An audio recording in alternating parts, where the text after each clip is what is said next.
ইসরায়েলের রাজধানী তেল আবিবের কাছে চলে এসেছে ইরানের সামরিক বাহিনী। থমথমে পরিস্থিতি তেহরান ও ইহুদিবাদীদের মাঝে। যে কোনো সময় ইরান হামলে পড়বে ইসরায়েলের প্রধানমন্ত্রী বেনিয়ামিন নেতানিয়াহুর আস্তানায়, এমন অবস্থা বিরাজ করছে দুই দেশের মধ্যে। ইরানের শীর্ষ সামরিক কর্মকর্তারাও দিচ্ছেন একের পর এক হুঙ্কার। নেতানিয়াহুর হামলা কিংবা মার্কিন প্রশাসনের নিষেধাজ্ঞা কোনো কিছুই থামাতে পারেনি ইরানকে। নিজ দেশের বিজ্ঞানীদের সহায়তায় সামরিক শক্তিতে এখন বেশ শক্ত অবস্থানে তেহরান। কি হবে ইহুদিবাদীদের ভবিষ্যৎ?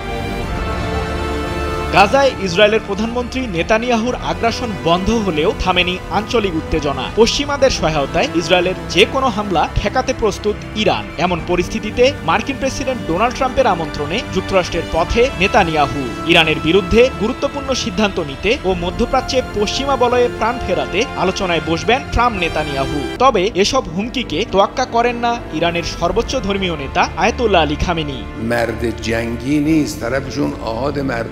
গত 10 জানুয়ারি ইরানের ইসলামিক বিপ্লবী গার্ড কর্পস IRGC উন্মোচন করে ভূগর্ভস্থ ক্ষেপণাস্ত্র শহর বা মিসাইল সিটি। আর এতেই শঙ্কায় পড়েন ইসরায়েলের প্রধানমন্ত্রী বেনিয়ামিন নেতানিয়াহু। ইরানের ওই অস্ত্রভাণ্ডারটিতে সাজিয়ে রাখা হয়েছে এমা, কদর ও কিয়াম ক্ষেপণাস্ত্র সহ দূরপাল্লার অত্যাধুনিক মিসাইল। ইহুদিবাদীদের বিরুদ্ধে প্রতিরোধ বলয় গড়ে তুলতে গত 18 জানুয়ারি IRGC নৌবাহিনী পারস্য উপসাগরের একটি অজ্ঞাত স্থানে আরও একটি ক্ষেপণাস্ত্র শহর উন্মোচন করে। যুক্তরাষ্ট্রের নতুন প্রেসিডেন্ট ডোনাল্ড ট্রাম্পের শপথের কয়েকদিন আগে ইরানের ক্ষেপণাস্ত্র শহর উন্মোচন নিয়ে তোলপাড় শুরু হয় মার্কিন প্রশাসনে। কারণ মধ্যপ্রাচ্যে পশ্চিমা বলয় ভাঙতে চায় ইরান। কিন্তু তেহরানের এমন পরিকল্পনার বিরুদ্ধে একজোট ইসরায়েল ও মার্কিন প্রশাসন। তবে পশ্চিমাদের বিরুদ্ধে হাল ছাড়তে নারাজ ইরান। এবার তেল আবিব থেকে মাত্র 1952 কিলোমিটার দূরে ক্ষেপণাস্ত্র শহর স্থাপন করেছে ইরান, যার মাধ্যমে ইসরায়েলকে ঘিরে ফেলার পরিকল্পনা করছে তেহরান।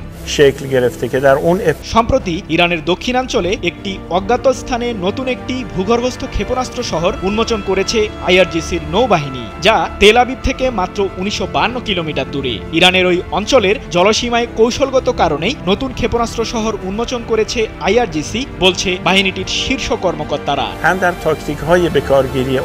ইরানের সার্বভৌমত্ব এবং আঞ্চলিক অখণ্ডতা রক্ষায় দেশটির সামরিক বাহিনীগুলো সর্বোচ্চ ধর্মীয় নেতা আয়াতুল্লাহ আলী খামেনির নির্দেশনায় যুদ্ধের ক্রমাগত প্রস্তুতি নিয়েই চলেছে। 1 ফেব্রুয়ারি ইরানের দক্ষিণাঞ্চলে ক্ষেপণাস্ত্র শহরটির উদ্বোধনের সময় IRGCর প্রধান মেজর জেনারেল হোসেন সালামি ইসরায়েলকে সতর্ক করে বলেন, ইরানের শত্রুদের বার্তা দিতেই ক্ষেপণাস্ত্র শহরগুলো উন্মোচিত হচ্ছে। যদি আমাদের বিরুদ্ধে ইহুদিবাদীরা কোনো ধরনের হামলা চালায়, তবে ক্ষেপণাস্ত্র শহরগুলোতে যত ধরনের অস্ত্র আছে সবগুলোই ব্যবহার করতে একবার ভাববে না তেহরান। ইসরায়েল সহ পশ্চিমাদের কঠোরভাবে দমন করার প্রত্যয় জানিয়েছেন IRGCর নৌবাহিনীর প্রধান আলী রেজা তাংশিরি। ইরানের দক্ষিণাঞ্চলে ক্ষেপণাস্ত্র শহরটি উন্মোচনের সময় দেশটির শীর্ষ এই কর্মকর্তা বলেন, যে কোনো মাত্রায় আমরা শত্রুদের মোকাবিলা করার জন্য নিজেদের প্রস্তুত করছি। ইহুদিবাদীদের বিরুদ্ধে পৃথিবীর যে কোনো প্রান্তে হামলা করতে প্রস্তুত IRGC। ইরানের দক্ষিণাঞ্চলের এই ক্ষেপণাস্ত্র শহরটিতে স্থান পেয়েছে দেশটির বিজ্ঞানীদের তৈরি নতুন প্রজন্মের দূরপাল্লার ক্রুজ ক্ষেপণাস্ত্র কদর 380, যা পাড়ি দিতে পারে 1000 কিলোমিটার। কৃত্রিম বুদ্ধিমত্তাকে একীভূত করে তৈরি এই ক্ষেপণাস্ত্রটি কম উচ্চতায় উড়তে পারে, যার ফলে যে কোনো রাডার সিস্টেমকে সহজেই ফাঁকি দিয়ে শত্রুপক্ষের আস্তানায় হামলা চালাতে সক্ষম এটি।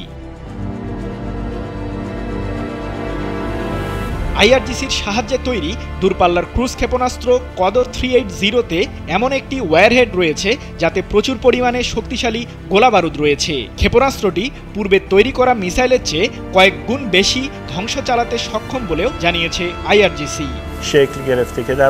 ক্ষেপণাস্ত্রটির প্রশংসায় IRGCর প্রধান হোসেন সালামি বলেন, অস্ত্রটির ক্ষমতা শত্রুরা গণনাও করতে পারবে না।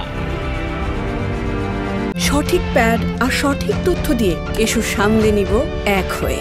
Mona Lisa sanitary napkin. গত বছরের এপ্রিল ও অক্টোবরে এসব ভূগর্ভস্থ ক্ষেপণাস্ত্র শহর থেকেই ইসরায়েলের রাজধানী তেল আবিবকে লক্ষ্য করে হামলা চালানো হয় বলে জানিয়েছে IRGC। সে সময় হামলাগুলোর ইরান নাম দেয় অপারেশন ট্রু প্রমিস 1 ও 2। ওই হামলা তেল আবিবের ব্যাপক অবকাঠামোগত ক্ষতি করে তেহরান। ক্ষেপণাস্ত্র শহর বা সামরিক শক্তি বৃদ্ধির মাধ্যমে ইসরায়েলকে ঘিরে ফেলার পরিকল্পনা করছে ইরান, যার ফলে কোণঠাসা হয়ে পড়বে নেতানিয়াহু বাহিনী, এমন মত বিশ্লেষকদের। সৃজন মাহমুদ, নিউজ 24।